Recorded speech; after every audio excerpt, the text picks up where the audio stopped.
திரு மணி 2029 நாடாளுமன்ற தேர்தலில் ஒரு புதிய முகத்தை முன்வைத்து எலெக்ஷனை சந்திக்க விரும்புது ஆர்எஸ்எஸ் அப்படின்னா திடீர்னு ஒரு புதிய முகத்தை முன்னிறுத்தி அந்த எலெக்ஷனை சந்திக்க முடியுமா? அக்செப்டன்ஸ் மக்கள்கிட்ட வருமா? ஒருவேளை மாற்றுவதாக இருந்தால் தேர்தலுக்கு ஓரிரு ஆண்டுகளுக்கு முன்பே கொண்டு வந்து அவருடைய செயல்பாடுகள் மூலமாக ஒரு திருப்தியை ஏற்படுத்தி அதற்கப்புறம் தானே அந்த எலெக்ஷனை சந்திப்பது அவங்களுக்கு சரியா இருக்கும். அப்போ மோடி எப்படி மாற்றப்படுவதற்கான வாய்ப்புகள் இருக்கு? இல்லை, 4 ஆண்டுகள் இருக்குல்ல. 27 உத்தரப்பிரதேச தேர்தல் இருக்கு. யூபி ரிசல்ட்டை பொறுத்தது இந்த விஷயம். யூபியில் 27 யோகி மறுபடியும் 3வது முறை கணிசமான ஒரு மெஜாரிட்டி இல்லையோ அல்லது ஒரு சிம்பிள் மெஜாரிட்டியோ ஜெயிச்சிட்டாருன்னா இந்த ப்ராசஸ் இன்னும் அதிகமாக உங்களுக்கு ஸ்ட்ரென்தன் ஆகும். நீங்கள் சொல்கிற ஒரு பாயிண்ட் கரெக்ட். 29 முகத்தை மாற்றுறாங்கன்னா அது 29 தேர்தல் அறிவுக்கு பிறகு முன்னாலெல்லாம் நடக்காது. அதற்கு கண்டிப்பாக 2 ஆண்டுகளுக்கு முன்பு. அதுதான் கட் ஆஃப் டேட் என்ன பொறுத்த வரைக்கும் 27 தான். அது சரியாக மாறுது உங்களுக்கு. இவங்க 29 ஒரே நாடு ஒரே தேர்தலும் போனாங்கன்னா அப்போ எல்லாமே தலைகீழ போகலாம், என்ன நடக்கும்னு தெரியாது. அந்த ஒரே நாடு ஒரே தேர்தல் கான்செப்டை தள்ளி வச்சுட்டு 29 பிஎம் கேண்டிடேட்டை மாத்துறாங்கன்னா அது 27 தேர்தலை பொறுத்த விஷயம். 27 சட்டமன்ற தேர்தலில் யோகி ஒருவேளை மீண்டும் வெற்றியை கொடுக்கும் பட்சத்தில் அவர் தேசிய அரசியலுக்கு கொண்டு வரப்படலாம். வாய்ப்புகள் அதிகம்.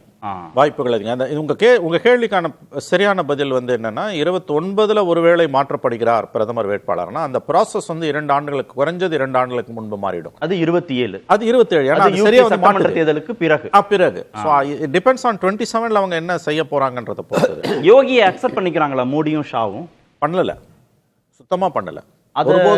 அதை ஏத்துக்காம ஆர்எஸ்எஸ்-ஆல அந்த அக்செப்டன்ஸை கொண்டு வர முடியுமா? அது கஷ்டம். அதுதான் இப்ப அதிகாரத்துல இவங்க கையில. நீங்க சித்தாந்தம் பெருசுன்னாலும் இதுவரை எந்த ஒரு தலைவருமே செய்யாத அளவுக்கு ஆர்எஸ்எஸ்-ஓட அத்தாரிட்டியையும் மோடி சேலஞ்ச் பண்ணியிருக்காரு. வாஜ்பாய் இருந்தப்ப வாஜ்பாயால் சில விஷயங்களை செய்யாம தள்ளி போட முடிஞ்சதுக்கு காரணம் தனி மெஜாரிட்டி இல்லை.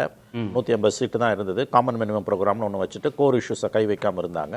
பட் அதை தாண்டி நிறைய விஷயங்களை ரொம்ப சைலண்டாக அவங்க செஞ்சாங்க. அந்த விதைகள் ஊன்றப்பட்டன. அதை தான் இப்போ அறுவடை பண்ணிட்டு இருக்காங்க.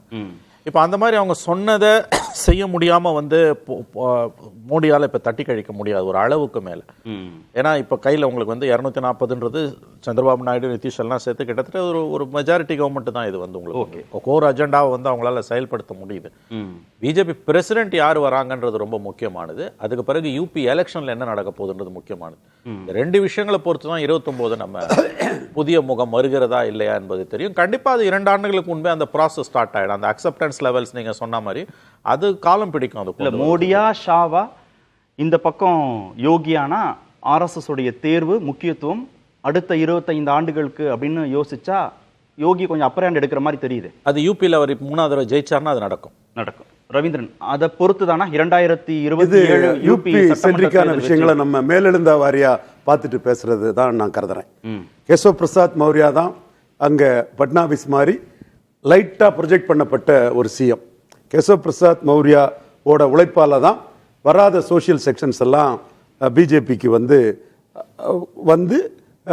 3வது இடத்துக்கு போன கட்சி முதல் இடத்துக்கு வந்தது. ஆனால் சில அரசியல் சூழ்நிலைக்காக ப்ரொஜெக்ட் பண்ணப்படாத எம்பியா இருந்த யோகியை பிக் அண்ட் சூஸ் பண்ணி சிஎம்மா வச்சதே மோடி தான். ஏன்னா கேசவ் பிரசாத் மௌர்யாவுக்கு தான் சட்டப்படி கொடுத்துருக்கணும். எப்படி பட்னாவிஸுக்கு மகாராஷ்டிராவில் கொடுத்ததோ அதே மாதிரி கேசவ் பிரசாத் மௌர்யா தான் தகுதியான தலைவர். அவர் தான் வாக்கு வலிமையை கொண்டு வந்தார். மோடி யோகி ப்ரொஜெக்ட் பண்ணப்படலை. எங்கேயோ இருந்த யோகி தூக்கி சீஃப் மினிஸ்டரா வைக்கப்பட்டார். கைக்கு அடக்கமாக யோகி இருப்பார்னு எதிர்பார்த்தார்கள் திரு மோடியும் திரு ஷாவும். இல்ல, அப்படி அல்ல. இந்துத்துவா கலர்ல அவர் ஒரு சன்னியாசியா இருக்கிறதுனால ஜாதியை மீறி அது இமேஜை கொடுக்குங்கிறனால தான் அவங்க வச்சாங்க. கேசவ் பிரசாத் மௌர்யா வச்சா வெளிப்படையா சொன்னா Hindu conscious is coupled with caste conscious, பிராமின்ஸும் ராஜ்புட்ஸும் ஏத்துக்க மாட்டாங்க. ஒரு குர்மி நம்மளை ஆட்சி செய்யறதாங்கிற அந்த இது இந்து சொசைட்டிக்குள்ள இருக்கு. இதெல்லாம் மீறி தான் ஆழ்வாரும் நாயன்மார்களும் இந்தியாவிலே யாரும் செய்யாத அதிக அளவு இந்துக்களை ஒற்றுமைப்படுத்தி கொண்டு வந்தவர் இந்து ஹிருதய சாம்ராட் நரேந்திர மோடி. இது ஒவ்வொரு இந்து உணர்வு உள்ளவனுக்கும் தெரியும். அதுல இருந்து வந்தவனுக்கு தெரியும். மற்ற எல்லாரை விட 2 மடங்கு இந்துக்களை இந்தியாவில் ஒற்றுமைப்படுத்தினவர் மோடின்னு தெரியும். சோ மோடிங்கிற இதுக்கு கொஸ்டினே இல்ல, ஆல்டர்னேட்டிவே இல்ல. இதுதான் உண்மை. மோடிக்கு பொசிஷன் அடுத்த 5 ஆண்டுகளுக்குன்னு ஆர்எஸ்எஸ் யோசிக்குமா? அடுத்த 25 அடுத்த 50 ஆண்டுகள் இல்ல தோத்து போயிட்டுன்னா அத்வானி சோனியாட்ட தோத்து போன மாதிரி இன்னொருத்தர் வச்சு தோத்து போயிட்டாங்கன்னா நான் இப்போ மோடிக்கு நெகட்டிவ் இது யோகிக்கு நெகட்டிவ் பற்றி பேச வேண்டிய அவசியம் இல்லை. மோடி நெஹ்ரு மாதிரி தான் ஆயுள்கால பிரதமர் தான் சார். யாரையுமே மோடியும் ஷாவும் அக்செப்ட் பண்ணலையே. சௌஹானை அக்செப்ட் பண்ணிக்கல மத்திய சௌஹானை பிரதேச அக்செப்ட் பண்ணாமல தேசிய பிஎம்ஓட எல்லா ஸ்கீமையும் பார்க்கக்கூடிய தேவேந்திர பட்னாவிஸ் பாஜக தேசிய தலைவராக ஆக்கலாமான்னு பேச்சு வந்தபோது அவருக்கு அந்த வாய்ப்பு அப்படி அல்ல. தேவேந்திர பட்னாவிஸ் நிதின் கட்கரி பத்தி பேசப்பட்டது, அந்த வாய்ஸையும் ஆஃப் பண்ணிட்டாங்கன்னா அப்போ மோடி ஷா தான் எட்டர்னல், அவங்கள கடந்து எதுவுமே இல்ல.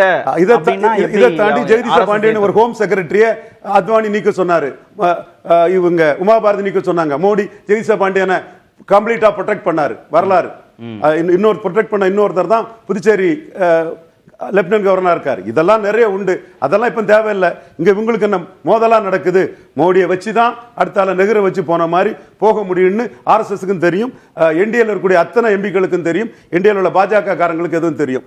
இது அவங்களை தோற்கடிக்க முடியாதுங்கிறனால உள்ளுக்குள்ள ஏதோ பிரச்சனை வருது. இன்னொன்னு சொல்றேன், இது 400 சீட் வந்தா மோடி இப்ப மோதலாயிருக்கும்.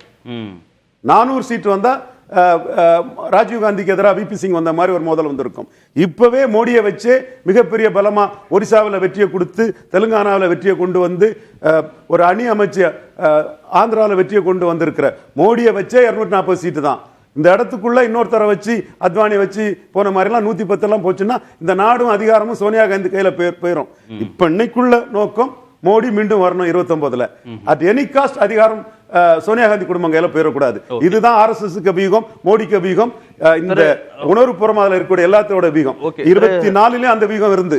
திரு அரவிந்த், ஆட்சி மாற்றம் நிகழ்ந்துடக்கூடாது, அதிகாரம் வேற யாருக்கும் போயிடக்கூடாதுன்னா ஆர்எஸ்எஸ்க்கு பிடிக்குதோ பிடிக்கலையோ மோடி இருக்கணும், அவரை முன்னிலைப்படுத்தி தான் எலெக்ஷனை சந்திக்கணும். யோகி மாதிரி அடுத்த 25 ஆண்டுகளுக்கு யோசிக்கிறதுக்கான சாத்தியக்கூறுகள், வாய்ப்பு, சூழல்கள் இப்ப இல்லைன்னு சொல்ற ரவீந்திரன். இல்லைங்க, நம்ம ஹரியானாலையும் 2024 நாடாளுமன்ற தேர்தலை தொடர்ந்து எந்த சட்டமன்ற தேர்தலையும் மோடியை முன்னிறுத்தி பெரிதாக பாஜக தேர்தல் பிரச்சாரம் செய்யவில்லை. நீங்கள் அதை கூர்ந்து கவனிச்சிங்கன்னா தெரியும், ஹரியானாலையும் சரி மகாராஷ்டிராலையும் சரி 2 மாநிலத்திலையுமே மோடியோட கேம்பெயின் முன்னாடியெல்லாம், இதுக்கு முன்னாடி நடந்த ஹரியானா தேர்தலையும் தற்போது நடைபெற்ற ஹரியானா மாநில சட்டமன்ற தேர்தலையும் பார்த்தீங்கன்னா மோடியோட கேம்பெயின் டிராஸ்டிக்காக கம்மியாயிருக்கு. எனவே மோடியை மட்டுமே மையமாக வைத்து தேர்தலை சந்திப்பதற்கான பாஜக அவர்களோட வியூகத்தை மாற்றி இருக்கிறார்கள். குறிப்பாக அமித்ஷாவோட மைக்ரோ மேனேஜிங் அந்த ஸ்ட்ராட்டஜி ஒர்க் இன்னமும் இன்டாக்டா இருக்கு. பட் மோடியை மட்டுமே மையமாக வைத்து இனிமேல் தேர்தலை சந்திக்க வேண்டாம் என்பதை பாஜகவே ஸ்ட்ராட்டஜியா மாற்றியிருக்காங்க. எனவே அதனை இப்ப ரீசெண்டா நடந்த அசம்பிளி எலெக்ஷனை பார்த்தாவே தெரியும், மோடியை தாண்டி பாஜக எப்படி கட்சியை வளர்த்தலாம், கட்சியை எப்படி தேர்தலுக்கு தயார்படுத்தலாம் என்ற நிலைப்பாட்டில் என்ற ஒரு வியூகத்துல பாஜக செயல்பட துவங்கிவிட்டார்கள். அதே போல ஆர்எஸ்எஸும் அந்த மெசேஜ் தான் ஆர்எஸ்எஸ் மிக தெளிவா சொல்லிட்டாங்க. மோடி அப்படிங்கிறது அந்த கிராஃப் டிக்ளைன் ஆக ஆரம்பிச்சுங்கிற ஆர்எஸ்எஸ் உணர்ந்துதான் ஆர்எஸ்எஸ் இத்தனை நாள் ஆர்எஸ்எஸ் இல்லாம ஏன் 2024 நாடாளுமன்ற தேர்தலுக்கு பிறகு ஆர்எஸ்எஸ் ஏன் இந்த மாதிரி ஒரு ஹார்ட் பொசிஷன் ஏன் எடுக்கிறாங்கன்னா அவங்களுக்கும் தெரியுது மோடிங்கிற ஒரு அன்டிஸ்பியூட்டட் லீடரா ஒருத்தர் இருந்தாரு. அவர் எக்ஸ்ட்ரீம் பவர்ல அவர் கையில் இருக்கும்போது ஆர்எஸ்எஸ் இந்த மாதிரி எதுவுமே பண்ணல. தற்போது எத்தனை ஆண்டுகளுக்கு பிறகு மோடி நாக்பூருக்கு போய் ஆர்எஸ்எஸ் ஆபீஸ் போறாரு. கடந்த 2 முறை கவர்மெண்ட்ல இருக்கும்போது மோடி போல. தற்போதுதான் இந்த வருடம் தான் முதன் முறையாக மோடி பிரதமராக பதவியேற்ற பிறகு ஆர்எஸ்எஸ் ஆபீஸ் நாக்பூர் ஆர்எஸ்எஸ் தற்போதுதான் அவங்களோட டெல்லி ஆர்எஸ்எஸ் தலைமையத்துக்கு அமித்ஷா போகிறார், மோடி நாக்பூர் போகிறார். எனவே ஆர்எஸ்எஸ் அவங்களோட மசில பிளெக்ஸ் பண்ண ஆரம்பிச்சுட்டாங்க. ஆர்எஸ்எஸ் இனிமேல் பாஜகவோட வெற்றிக்கு எங்களுடைய செயல்பாடு, எங்களோட கான்ட்ரிபியூஷன் மிகவும் முக்கியம். அப்படி இருக்கும் பட்சத்தில் பாஜகவோட செயல்பாடு இனிமேல் எப்படி இருக்க வேண்டும். எனவே நம்பர் 1 நம்பர் 2 மோடி அமித்ஷாவோட கையில் மட்டும் பாஜகவோட செயல்பாடு இருக்கக்கூடாது. இது ஒரு டிஸ்கஷனோட ஒரு டெமோக்ராட்டிக்காக இந்த இது செயல்பட வேண்டும். தனி மனிதனை மட்டுமே நம்பி இந்த இயக்கம் இனிமேல் செயல்படக்கூடாது என்பதைத்தான் இன்றைய தேதியில், அதாவது நேற்றைய தினம் மோகன் பகத்தோட பேச்சிலிருந்து நம்மால் புரிஞ்சுக்கணும். இப்ப யோகிக்கு முக்கியத்துவம் கொடுக்கணும் அப்படின்னு ஆர்எஸ்எஸ் விரும்பினா திரு மோடி, திரு ஷா அவங்க இதுல எந்த விதமான குறுக்கீடும் தடையும் ஏற்படுத்த முடியாதப்போ மோடி பெருசா குறுக்கிட மாட்டாருங்க. மோடி இதுக்கு முன்னாடியும் பெருசா மோடி பண்ணதில்ல. மோடி யோகிக்கு மேல மோடியை பொறுத்த வரைக்கும் காம்படிஷன் அடுத்தது அமித்ஷாவா யோகியா சிவராஜ் சிங் சௌஹானா தான் காம்படிஷனே தவிர 2029 வரைக்கும் இந்த கவர்மெண்ட் செட்டில். அதுக்கப்புறம் மோடியே தொடர்வாரா, அவருக்கே அந்த விருப்பம் இருக்குமான்னு நமக்கு தெரியல. எனவே காம்படிஷன்ங்கிறது அமித்ஷாவுக்கும் யோகிக்கும் தான். நான் இதுக்காக ஒரு அனெக்டோடும் கொடுக்குறேன்.